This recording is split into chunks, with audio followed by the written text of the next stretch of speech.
Are you ready to get the Hydrafacial glow? Loved in 87 countries across the world. It's not a facial, it's a Hydrafacial. Now available across the UK. Visit hydrafacial.co.uk to find your nearest location. It's a bit woo-woo, this story, and I never usually say it because I don't want people to think that I'm a bit of a weirdo. But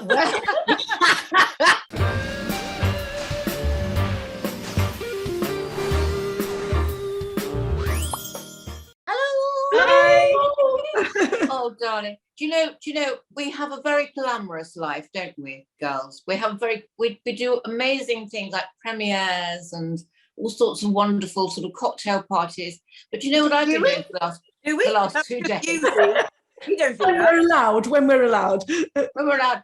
I've been cleaning everything, ready for Christmas. Yes. But do you know, my son-in-law has given me a fantastic tip, because cleaning products can be very expensive, I think. Yeah, and not good for you either. And not very toxic. So white vinegar, darling. White vinegar. The best. It's really good. It all started when I tried to clean my oven. My oven was a disgrace. Absolute disgrace. Excuse me, Harriet. Thanks for sharing that with us, Dee. Well, my oven has never been used. Yeah, Debbie's is as a whistle. Yeah, so it's pristine. It's still got the plastic in it. Do you have to take that out? No, dear, don't worry. Anyway, don't worry, darling. So white vinegar, darling. Yes, white vinegar. But I don't use cooking. No. But I must tell you that I think that my daughter Kira is really Julie Peasgood's daughter. I think we might have swapped at birth, or something strange has happened. Why? Really? Well, Kira is so into all of these DIY. Do you know what she's doing at the moment? What? She's tiling. Tiling. Good for her. Bathroom floor herself. Yeah. Oh, very good. Good for my daughter. I mean, good for Kira. She's got all these little mosaic tiles, and she's done a floor in sort of white, and she's put their initial Z at the bottom. And she absolutely loves it. She wanted someone to do it. All the time she keeps saying, can somebody do it? Nobody can do it. She went, do you know, I can do it myself. She's been doing clothing. She's been painting. She just does everything herself these days. She's definitely not your daughter. Definitely not. No, she is my that's marvellous. Harriet. She is my. I can feel it in my waters. Absolutely. I spent a lot of time with her when she was very young. Yes. So, yeah. And also, you know, with her doing all that, it's saving so much money. I mean, it's incredible. Because it's so expensive having workmen in, you know. And the feeling of self-fulfillment, that feeling, nothing makes you feel better than when you've done that. Just to finish though on your tip, Dee, in case anybody's thinking, because there will be a lot of messy ovens over Christmas, there always are. Yes. How do you use the white vinegar with your oven? I've used it for windows, but never. Yes. Well, with windows, of course, if you do get newspaper, and that's really good for finishing it off. But anyway, no, they don't. But you can actually get, if you get a sort of really good sort of one of those cloths that has a sort of edge to it, that will finish off the window. But I've also bought it online very cheaply on Amazon, a scraper to scrape off the glass as well. It's really working. What about your oven? Yes, the oven. Sorry, the oven. The glass on the oven. I'm talking the glass on the oven. Yes. The glass on the oven gets really horrible and grimy. So you put white vinegar on it, and then you scrape it off. But it's so fabulous for surfaces as well. We need to go back to Mrs. Beaton's cleaning. No, I know how to do that. I can do it easily. All you do is you go onto Google and you get an oven cleaner to come over. I know that. Okay, I'm going to move on now because I cannot listen to that anymore. I'm sorry, Debbie. I love you, but no. I don't understand what this is about. Our extraordinary, amazing, diverse, brilliant, inspirational, iconic guest, Sarah Parish. Yes. Oh, hello. Hello. Welcome back, everyone. So lovely Hi, to see darling. Welcome back. Just white, darling. Darling, listen, there's so many darlings going on here. Darling. Can you hear us all? Darling. Yeah. Darling. Anyway, darling, I wanted to ask you first, if I may. We talked earlier this week about all the important charities that we all salute and support. And I would love to talk to you about your charities and what they mean to you. Oh, well, I run a charity. My husband and I run a charity called the Murray Parish Trust, which we founded back in 2014 in memory of our daughter Ella Jane, who died in 2009. And it's a wonderful charity. We support the Southampton Children's Hospital, and we raise money for emergency medicine down there for children. So far we've raised over £5 million in. I know, it's pretty good in conjunction. That is amazing. Yeah, we've opened a huge A&E down there, huge new A&E, which has been open now for about 2 years. We're now raising money for an IMRI scanner, which is a big MRI scanner within an operating suite. So yeah, I mean, we started off just doing a couple of cake bake sales and a sponsored walk, and it's just snowballed into this huge charity. But it's great. It's a really lovely thing to do alongside acting. It's a grounding exercise to do alongside acting. And yeah, we love it. We're very, very happy doing it. And also it keeps Ella Jane, our daughter, it keeps her memory alive. So it's a lovely thing to do. Absolutely. Congratulations. I mean, 5 million, Harriet, that's an amazing figure, isn't it? It is absolutely breathtaking. I mean, and to say you've created a brand new A&E, I mean, that is phenomenal and so moving and important. Oh, thank you. It's great. I mean, it's such a great hospital. It covers 8 counties plus the Channel Islands. So it really services the whole of the south of England. So it's a very important hospital. And with all these hospitals, they never really get enough money. They're all run by charities. Yeah. Sarah, if you don't mind me asking, what happened to your daughter? She was born with a very serious heart defect, and she'd never really left. I mean, she did come home for a bit.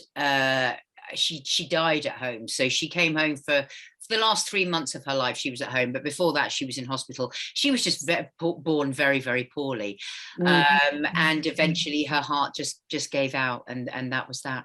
And she was your first child. She was my first child. How awful for you, and how did you cope?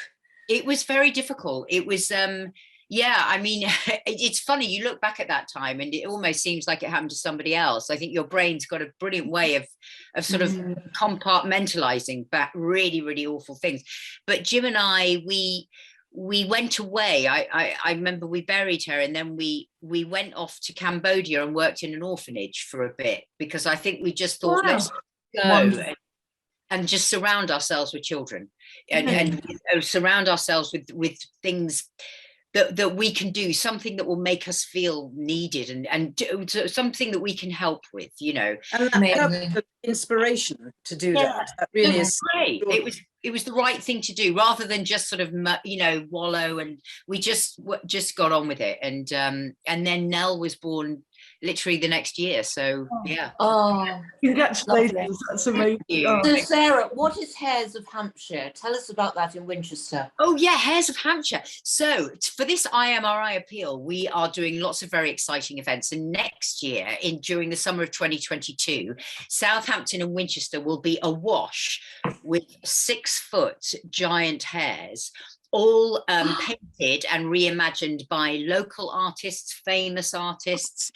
We've got all sorts of amazing people painting these hares. We've got lots of school children as well painting leverets, little baby hares that will be around as well. Oh, lovely. And, they all get sponsored by different businesses, and then at the end of the appeal, which will be in September, they all get auctioned off. So it's a wonderful thing, a really family-friendly, fun appeal. You'll have probably seen them. You've probably gone to cities and gone, oh, there's a load of rhinos everywhere. Yes. It's that. It's one of those. Why hares? Why hares, Sarah? I know hares are a very mystical creature. Are they synonymous with your neck of the woods? Well, they are. There's a lot of hares in Hampshire, and also this is it's a bit woo-woo, this story, and I never usually say it because I don't want people to think that I'm a bit of a weirdo. But we forgive you. Too late. When Ella Jane died, I remember on her first birthday being very, very upset and very emotional. And I thought, I'll just go for a cycle, I'll go for a bike ride. And I got on my bike and I cycling through Hampshire, and I saw a hare in a field, and I stopped, got off my bike, went up to the gate, and the hare didn't move. I got over the gate, walked towards it, and it just stayed and stared at me just wouldn't move for ages. And then just as I got you can very rarely get close to hares. They're elusive and very, very scared, nervous animals. And I got very, very, I don't know, for some reason, I went from feeling incredibly unhappy to elated. And it was a very, very strange experience. And I am the least spiritual, least woo-woo person in the world. I can't explain it. And I just came away feeling full of hope and happiness. So hares from now on have always been a big part of my life. Amazing. I am very woo-woo, and I think that was a sign. I think do you? Yes, are you woo-woo? Julie is woo-woo. Yeah, we're all a bit woo-woo here. No, Harriet's not. I don't do woo-woo. But I do woo-woo. Yeah, Julie does. I don't. Dee does woo-woo. We're But I love woo-woos. those moments. Thank you for sharing that with us. So that is I very rarely do, because I think, people are going, oh, shut up, what's she talking about? I'd like to talk a little bit more about your early acting career, because I believe when you were 2, you were the pearl in the oyster in a pantomime, a local pantomime. And I just thought it would be fun for actually all of us to just in a sentence or two see if we can recall our own earliest, acting experiences. But do you, Sarah, have a memory of being the pearl? I do remember. I remember because it was a family affair, the panto. Mum trained to be a dancer when she was younger, so she was always in the panto, and she was usually the fairy. And I remember before going on, being in my little tutu, and I remember her going, where's my bloody wand? and me going, here's your bloody wand. And I remember that. And I also remember the vicar, in the interval, the vicar used to do like a tombola raffle. I remember that and getting, I had to go in a shell and sit in the shell, and then the shell would open and I would come out, and then I just had to run around the shell and go off into the wings. But I just kept running around the stage. I didn't go off. I ran right through the tombola, everything off, just kept running. Harriet, what about you? My first theatrical experience was one of the angels in the primary school nativity. And all I remember was pointing to my mother that I had lipstick on, and it was very exciting. I invest in the character like I should have done. It was all about, I've got lipstick on, Mum. So that was my first theatrical experience. Dee? Oh, well, I remember when I was about 13 being the ghost of Christmas past in Scrooge, and I had to wear this long white caftan. And we had the local boys' school, because that was an all-girls school there, and they all started wolf whistling as I walked on. And I completely forgot dried all my lines. And Debs? Well, honestly, I can't really, I went to a Jewish school, so there was sort of no pantomimes, obviously, in the Jewish school. When I was older, I was in, I was doing something. I probably was only about 11 or something, and I remember doing this sort of elaborate thing in some sort of show and fell off the stage. So I just literally didn't realise where the stage ended, and that was the end of that. So mine. You made an impact, obviously. I have no memory of nativities or pantos when I was very little, but when I was 11 at my ballet school, I played Carabosse in Sleeping Beauty, the ballet that we did, and it was my first experience of being on stage and making people laugh. I don't think I was meant to make them laugh, because she's evil, horrible old witch, but nonetheless they laughed. And I remember feeling so excited and that it was amazing that I could make people laugh. So I think that was a springboard into wanting to act, really. So obviously for all of us, you've made people laugh ever since, haven't you, darling? No, I missed once. Kate, my daughter, once played a hill, and I was in Bolton doing the play in Bolton, and it was the nativity, and she was the hill, and I thought, well, I've never heard of the hill in the nativity, and I couldn't get down, and I thought, but really, what could you do as a hill? She was apparently the finest hill that people brought the house up, and I've never been allowed to forget that I didn't go down and see her as a hill. Oh. You know, Sarah, it's very interesting when we talk to you, because when you're on TV and when we see who you are on television, you're always sort of very austere and quite strict. And there you're lovely. You are probably the most exuberant, wonderful, uplifting person. Isn't it interesting that the characters that you play are usually opposite? I've never seen you play anyone like yourself. I know, and I was talking to another friend of mine, again, who's a very happy, smiley person who always gets cast as kind of, and I said, isn't it frustrating? Every time a script comes through the door, I open it, and the first thing it says is, she's an ice maiden, you know. She strikes terror in the heart of anyone who sees it. It's like, God, I mean, I must be putting across something scary, but I always thought I was quite a nice person. But no, your smile, a bit like Julie's, is just so infectious, and you bring so much incredible energy. And the fact that you and your husband, you went out to an orphanage, I am so impressed by your joie de vivre. You know, you just want to live your life, and that it's really, really infectious. Just even seeing you has made me really happy today. Oh, I know, positivity. No, it's really, really true. So I want to know about your production company and how it started and where it's going. Well, so Hugh Bonneville and I have got a production company together. It started when we were doing W1A together, and I remember sitting opposite him, one of those very, very long office scenes that we used to do. And we're bemoaning how long it, typical actors, how long does it take you to get in, darling? I mean, because we both live in Hampshire. No, isn't it awful having to get a car into work and all this kind of palaver? And he said, what we should do is try and create a project for both of us that's in Hampshire, so we can cycle to work. So we came up with this idea of a sort of country house drama, but comedy drama, that is now sitting with Sky, being written by a lovely writer called Rufus Jones, who's terrific. He was also in W1. He played David in W1, so that's been on the boil now for 3 years, quite a long time. I didn't realise how long it takes to make things. I just thought it doesn't work like that. It's very long. So that's going, and then there's another selection of books that I'm in the middle of optioning as well, that are hopefully going to go ahead. So things are happening. We haven't produced anything yet, but we are a company, and fingers crossed next year will be the year. It just takes a long time to get things going in the business, doesn't it? It does, especially when you're behind the scenes. Like producing is hard, isn't it? It's a tough game, But Sarah, I'm a huge fan of all your work, and I loved you and all the sort of things we've all seen, like The Holiday and the wedding date and Cutting It, and but you've been very, very busy, haven't you, this year? Yeah, it's been a good year. Yeah, I did at the beginning of the year I was filming a thriller called Stay Close, which is a Harlan Coben book. You've probably seen his books in the airport. They're those, I love it. Yeah, great thrillers. He did The Stranger before and Safe, which were on Netflix.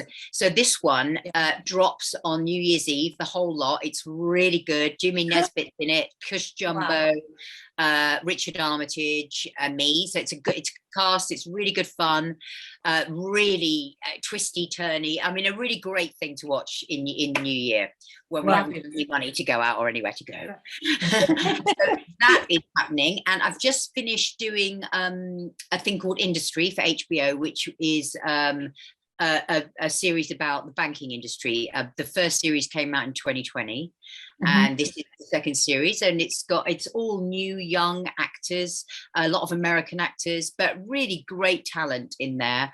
And that was really enjoyable. And I also did a little sitcom called The Cockfields, which was really good fun, with a comedian called Joe Wilkinson, who, the guy with the beard. I love it. Yeah. My bits are only with Nigel Havers, so I really just got to see Nigel. And he is so naughty, isn't he? He's so naughty. So naughty. Yeah, he is terrible. He is terrible. The very first time I worked with him, years and years ago, I was pregnant with Kira, and 35 years ago. My God, how awful was that? And he was so rude then, so rude, and he just kept whispering terrible things in my ear. Then many years later, about 8 years ago, I was with Coronation Street with him, and I had a lot of scenes with him, and the things he kept whispering in my ear were just too much. He is never so stopped. naughty. He's That's lovely. so funny. Yeah. That's it. What else? What's coming up then in the new year? Well, I don't know. Here I am, unemployed. Well, You've got your own production. production. What would you like to do? Yeah, employ yourself, dear. Come on. Yes, exactly. I mean, do you know what? Next year is the year that I will be, trying to create work for myself a little bit more. Yeah, I think. Absolutely. I think last time I was on, do you remember we were talking about servicing other people's stories? And this year it would be nice to find something that is a bit more about a lady in her 50s. Or slightly more mature. Close to me. Yeah. With and she was, did you see that just ended last night? No, but I know about it. Yes, with Chris Eccleston. Yes. What was that like? Was that good? Well, it was interesting. I just felt that all the way through it, they just kept saying, I'm going through the menopause. It was like it was meant to make you think that I'm going through the menopause. Do you know what I mean? I just felt it was thrown at you so many times. I know, and also you can make a drama about an older person without constantly having to mention the menopause. Thank you. But you don't make a drama about a teenager and constantly mention their periods. No, absolutely. It's sort of like there is more to us than the menopause. And exactly, it's those things that you so rightly said are always thrown to identify who we are and where we are in our lives. And I say bollocks to that. Yeah. We are who we are, and we go on and we evolve. Yes, we're not period babies in menopause. There was a big scene at the end with him saying something like,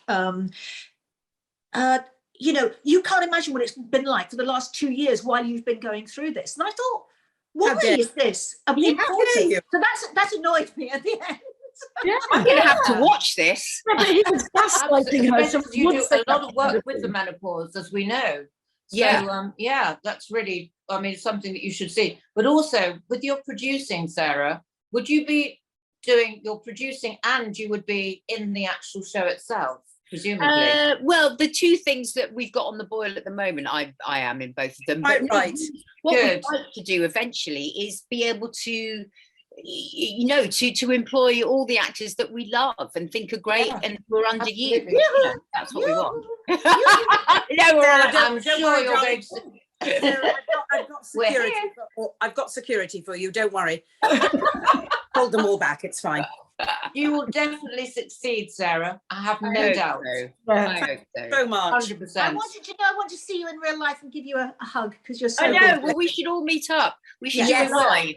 But I will bring Let's security. do that, shall we? Debbie. After Christmas, let's all have a lunch together. Yes, that would be fab.